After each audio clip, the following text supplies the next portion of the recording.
Thank you very much, Professor Sanz.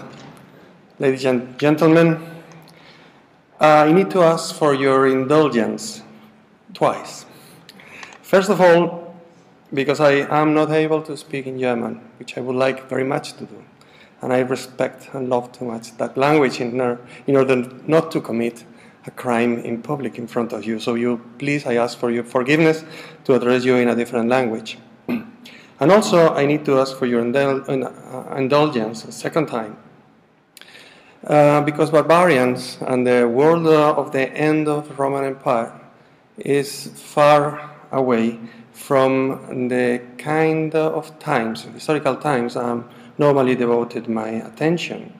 I'm basically an Egyptologist, and it's only by a wise mixture of suggestion and threat from my good friend, Professor Sanz, that I'm being involved in this project, the project of the exhibition that you see downstairs, and the project which is the DVD, which some of you may know. Nevertheless, from my perspective as an Egyptologist, I learned a lot by listening to my colleagues in this context of the end of the Roman Empire and the context of the contact between barbarians and the so-called civilized world. I'm going to try to present to you a reflection, just an open thought about what an Egyptologist from 1,000 years away from the topic on which the exhibition and the other activities surrounding the exhibition and the conference that was held together with the exhibition were about. So I will try to start this reflection from the concept of the limes, the limit. The idea that there was a limit in the Roman Empire, marking an in and out. And this idea of being in or being out has probably permeated through the idea of historians, marking obviously, particularly from a Mediterranean point of view, from a Mediterranean country, the idea that people who were out trying to get in and therefore breaking limits or concentrating on this idea of the border. Now, obviously, historiography has produced this idea of being outside and inside of a given idea, and this has been projected upon the construction of the end of the Roman Empire. I will try to convince you to come back several thousand years from that time, around 5th century AD, and go back to a most ancient culture like Egyptian culture, and see which points of contact or which parallel ideas can we draw about this idea of being in and out, outsiders and insiders within the ancient Egyptian culture. Thank you very much. Ancient Egypt is a peripheral area within the scenario that we are dealing with here, the limes. Ancient Egypt is millennia old by the time in which the elements and processes connected with the coming into the Roman Empire of the barbarians happened. But nevertheless, ancient Egypt had similar processes which were addressed in intellectual terms with slightly different ways. For once, the environment is different. Ancient Egypt is very characteristic in geographical terms. It has been defined, ancient Egypt, as more than a country. It's just a line. It's a line in the desert, as we can see and we all know. the country is just a very elongated oasis, surrounded by deserts, on which social life, history, human life is really hard to maintain. Therefore, everything happens in the banks of the Nile.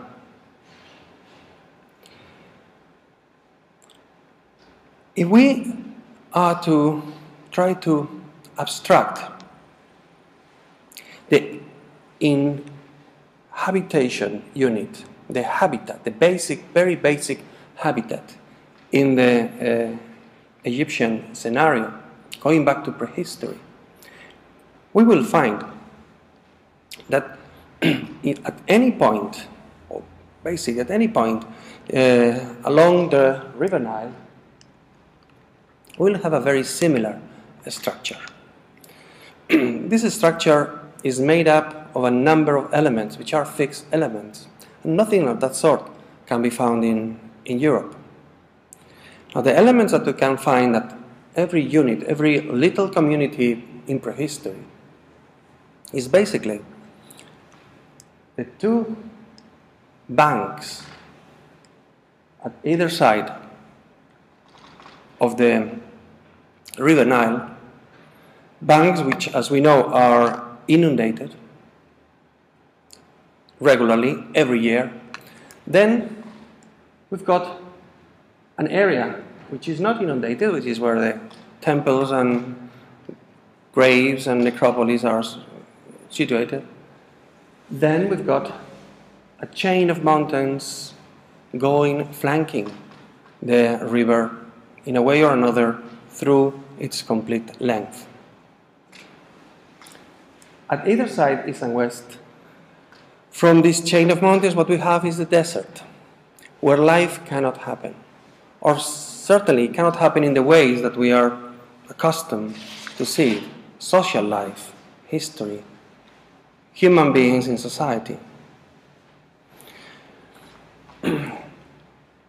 Because the banks of the Nile were colonized by human communities early in prehistory, and they were made fit for agriculture and being the sustainment of the societies rooted on them.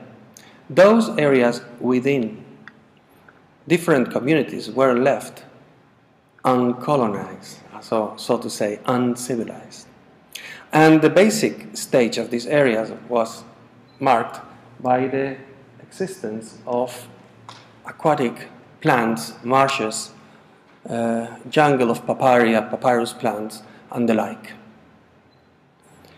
As the process of civilization went on and communities expanded, these areas of papyrus, marshes in between communities tended to disappear. And that nevertheless made a very big impact in the Egyptian mind, because what we can see here in this kind of scheme is two different types of limits. A limit which separates the habitat area from where life can happen from where life cannot happen. Life and death, barbarism, civilization, the area for the dead people, the area for the living people, foreigners and locals, the way we want to put it. But the chain of mountains represented a radical limit to the world as the Egyptians knew it. In the same line, marshes, papyrus marshes, aquatic plants marshes, these jungles were the last remnant of wildlife. And as such, they were a constant remainder of the primeval chaotic stage prior to civilization. So we have two types of limits, one represented by mountains, one represented by marshes, and both are going to be present all along Egyptian history in different ways. And I would like to present this along the lines that we've been talking about before. In Egyptian terms, the papyrus marshes are represented by this kind of sign, the hieroglyphic sign, and also the mountains are represented by this sign, which represents the limit of civilized world, so to say. Egyptian landscape represents this kind of scheme in a much better way. We have here a photograph from the Theban area, which is a landscape, an archetypical landscape in Egypt, which we can see the mountains, the non-inundated area where the Thames are placed, the Thames and necropolis. Also, the agricultural area where people can live, society can perform their activity, and finally the river. The river which nurtures the complete society by the annual flood and providing not only in food but also a means of communication, the central nerve of Egyptian civilization.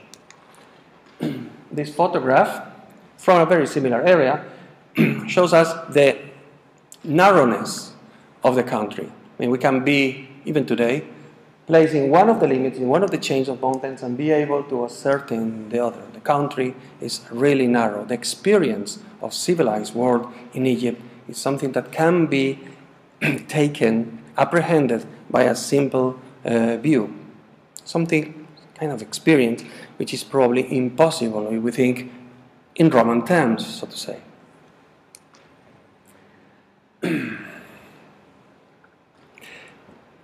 This structure, this compartmental structure I mentioned before, with the unification and the creation of the Egyptian state, the limits, the marshes in between communities were gradually disappearing. But it remained a final big border, so to say, the final marsh, the final aquatic papyri full of marshes area, and that is the so-called Egyptian delta at the north of the country. At the Egyptian delta, landscape changes dramatically. It ceases to be that kind of fixed structure I've been talking about before. There were no mountains, there are no mountains there. There's not just a river, there is a series of mouths and branches of the river. There is no limit, physical limit, between the desert and the area where people can live.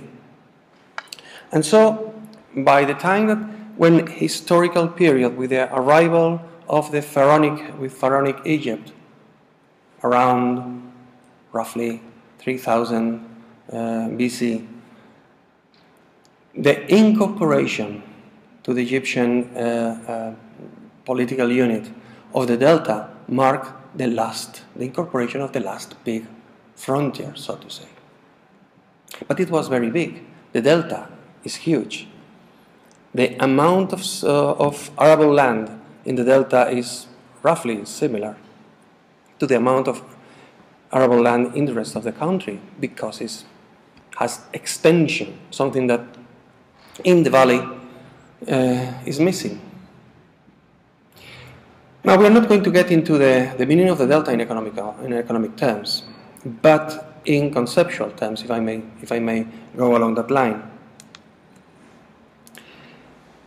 The papyrus marshes, the papyrus jungle, not only papyrus but also aquatic plants, and the kind of life, the wildlife which is developed within these areas, became a symbol in Egyptian life of that primeval, chaotic stage. And so when it's represented in tomb paintings, these areas full of plants and water are full also of animals. Animals in disorder, like these wild geese.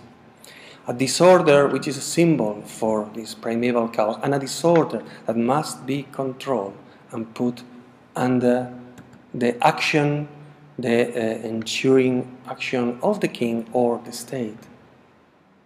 And so, subduing chaotic creatures and the chaotic environment in the marshes become, in Egyptian art and Egyptian culture, an element which appears again and again. It's controlling these chaotic limits, so to say. As an example, I will bring into the picture this decoration from the tomb of Nebamun from the 18th dynasty, around 1400 BC, slightly later, now in the British Museum, in which we can see the owner of the tomb in a ritual element entering into the marshes where the chaotic wildlife lives. And he's entering in order to expel from the birds and other animals which are symbolizing, are representing this idea of chaos. Now, if we focus in the attitude of the owner of the tomb, Humboldt here, when we compare with this scene, for instance, from the Abu Simbel temple, which Ramesses II is doing, basically is performing basically the same action. But this time, the papyrus marshes and the birds are not present. What we have is foreigners, because foreigners are represented in the Egyptian mind as elements, creatures from that chaotic external limit area. And so the action that we've seen before performed by Nebamun, by a nobleman, is now being performed by the king. In fact, the nobleman is mimicking, is emulating the action of the king. But of course, the decorum will forbid that the nobleman will be represented killing anybody. This is not forbidden for a king, as we all can say. This attitude of the king about to smiting, in fact, an enemy, and the mirroring structure of this image in relation to the expelling of chaotic creatures from the marshes is consubstantial, is essential to the representation of Egyptian monarchy from the very beginning. This is a fragment of the so-called Narmer palette, one of the very first, if not the first, of monuments portraying an Egyptian pharaoh from the unified country. Certainly, if it's not the first, it's one of the very first. What we can see here is exactly the same attitude. Somebody who's an enemy, which may well be an Egyptian, but the very close connection between the image and the image of Horus, the falcon, who's a representation of the king himself, and the papyrus marshes, the land of the papyrus marshes, makes very clear that there is a connection between foreigners, which are potentially enemies, and creatures from the papyrus marshes. Something from the limit, something that is lurking in the shadow of the papyrus marshes and is a potential threat and a potential enemy to the situation and the order within Egypt. Now, with this in mind, I would like to move a little bit forward in time to around 800 BC. This is a wall decoration from the tomb of Nuhotep II at Beni Hassan in Middle Egypt. So we are in what is called Middle Kingdom Egypt. In it, we have a representation, an interesting representation of a group of people coming into Egypt, very likely into that province in Middle Egypt. And these people are foreigners, they are not Egyptians, they are mentioned as such. They bring with them different dresses, different attires, different objects, different animals. They come in peace, and they come probably to trade or to interchange. Now, these people are represented in a very characteristic way, as I say, with dresses full of colors, and we all have in mind the Egyptian way of representing very, very white. And they are mentioned as, with a word, Amu, which in Egyptian means Asiatic, somebody from Asia, from beyond the borders. As we can see in one of them, they are mentioned, the hieroglyphs there read Heka Hasut, which means ruler of lands of the mountain, rulers of the lands in the limit, those who inhabit beyond the limits. This word Heka Hasut became later, for a number of reasons, in classical authors, became the word Hyksos. So we are talking about what later are going to be the Hyksos people, which had a time in Egypt. I will talk about this.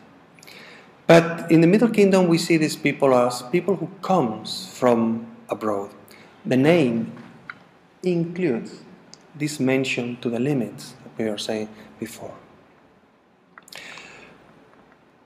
These are execration figurines. These execration figures, also from Middle Kingdom, there are a group of them. And as we can see, they represent the same human type.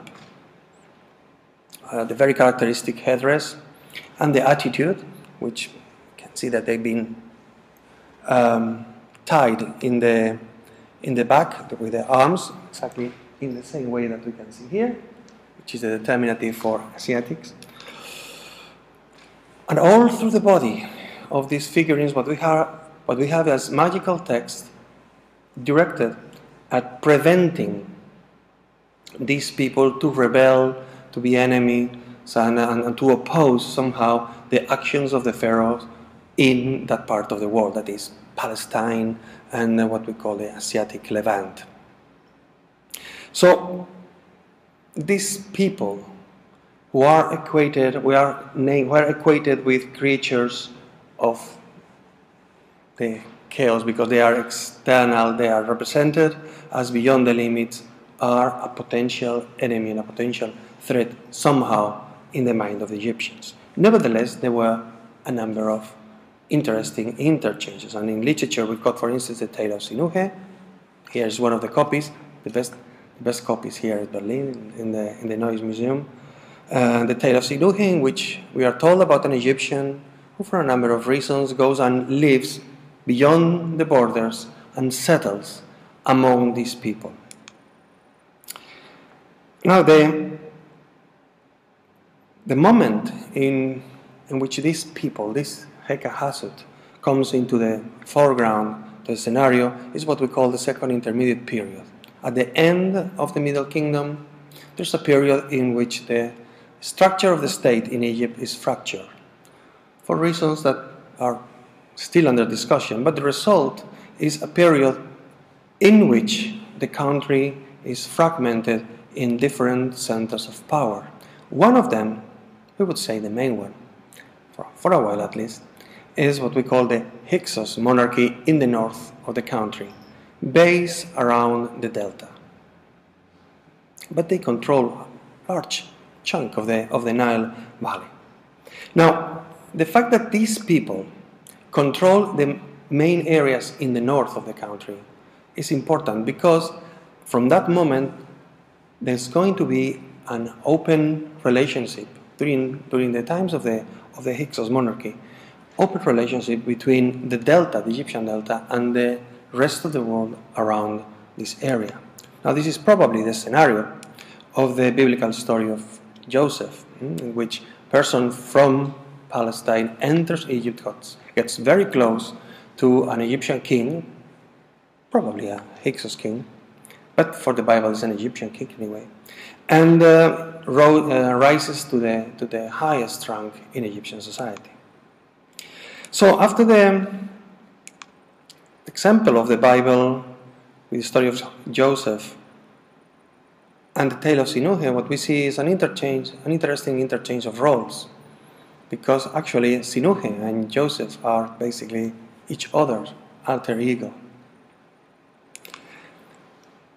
Hyksos time is well characterized for a number of material culture elements, but one of them is what we call Yahudi Yewer, type of pottery, which is spread around the Mediterranean, the Eastern Mediterranean, in a quite liberal way, so to say.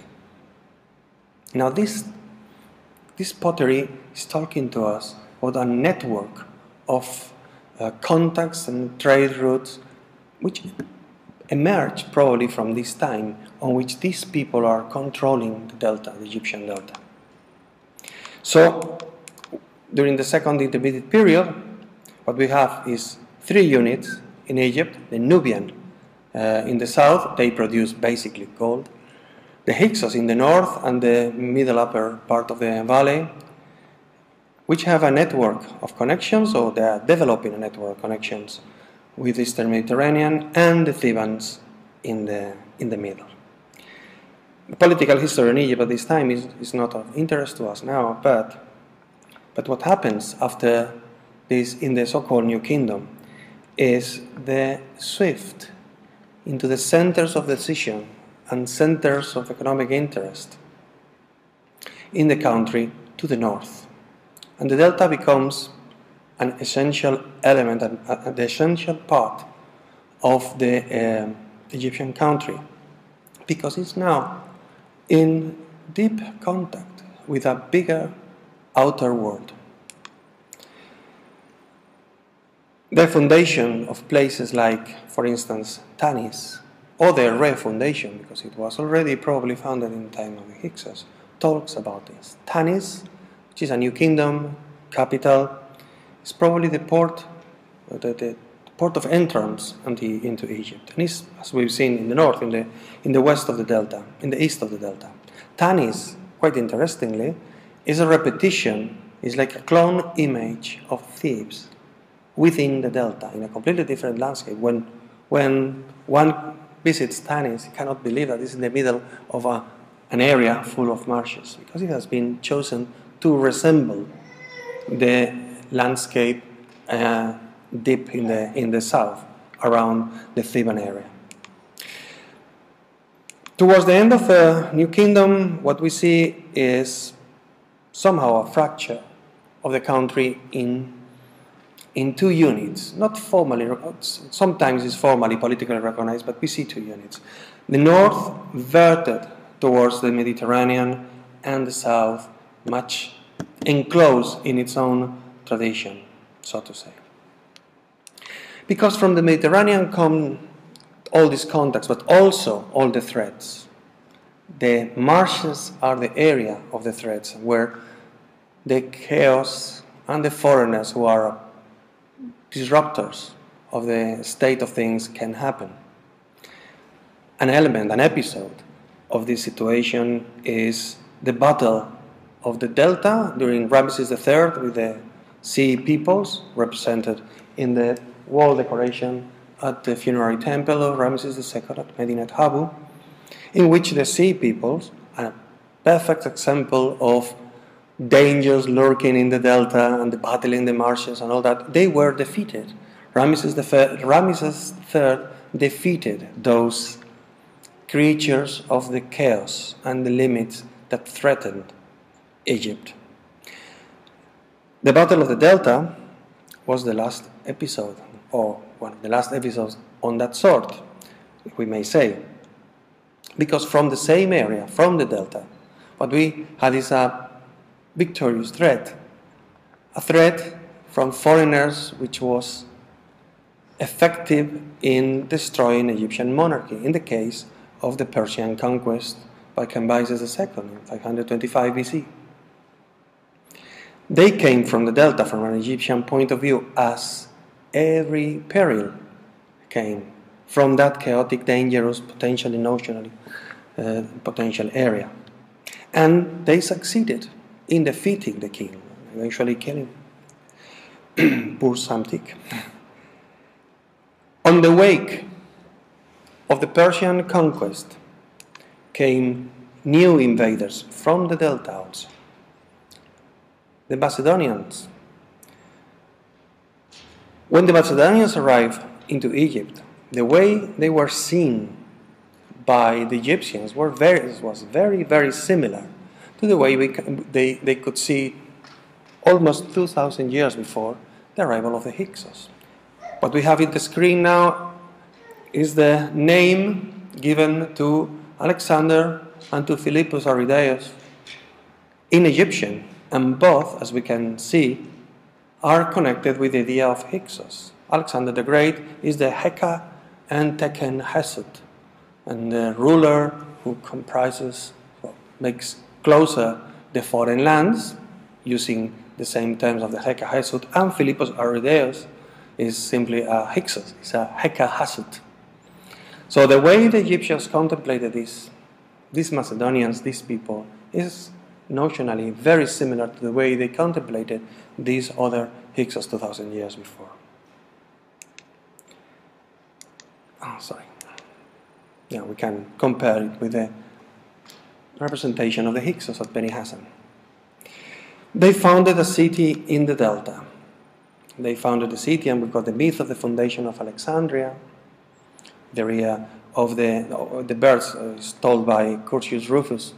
The idea of the birds eating the grain used to make the plan of the city, and having this idea of the delta, foreigners, birds, on the very foundation of Alexandria. Alexandria itself is placed on the delta, of course. Now it's placed on the western part of the delta, basically because there's not much good places for cities left on the eastern side. Alexandria's situation is unique for a city which is going to be inhabited basically by foreigners who are dedicated to exploit, if I may say, the countryside, the Egyptian countryside. Alexandria is not an Egyptian city. It has a structure which is basically a Greek city, and is structured to get merchandising in and out of the country. Now, the Egyptians themselves, this is the structure of the Portus Magnus, where the recent findings from the Ptolemies have been found.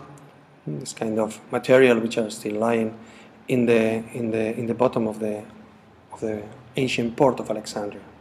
The way the Egyptians saw these people living in that place, it was very similar. They kept talking about foreigners, even 300 years after their arrival, even more. What we have here, for example, is a fragment of a text which is called the Potter's Oracle. A potter is one of the ways to talk about an Egyptian god, the god that creates people, Hanuman, in which basically, from an Egyptian point of view, there's a prophecy talking about all these foreign people living there in the delta. They will be expelled. That city will come to nothing, and the gods will come back to Memphis. This kind of prophecy, that this situation of people of Egypt being ruled by people in the delta who are foreigners, it will come to an end. Which is a topic, it's a thematization in Egyptian literature that goes back 2,000 years at the time, well into the Middle Kingdom. So, in between the Middle Kingdom and the area around the change of era, well, it's obvious that some things will have changed, but not completely all of them. Now, in this context, we have to talk about the Roman conquest, because at the end of the day, we're talking about Romans and barbarians here. And the Roman conquest, if you can see, it took a very particular structure.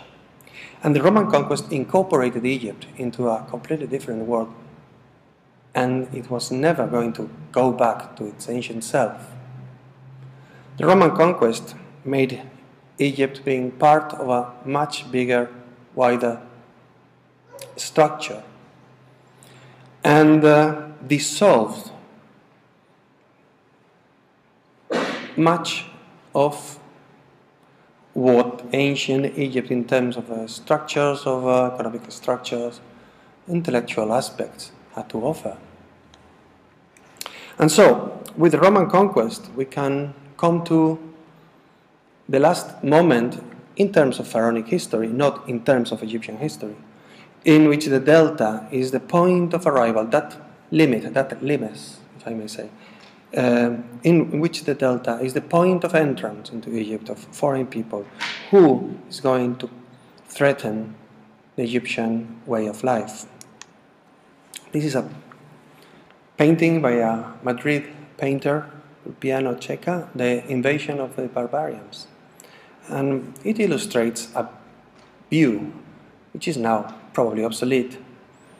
A view of the barbarians arriving in a quite wild way into Rome and destroying or threatening everything which Rome has to offer in terms of civilization. And so in a painting like this, which illustrates a way of thinking, not only in art, of course, but also in historiography, what we see is that limes again, but now an immaterial one, between barbarism and civilization.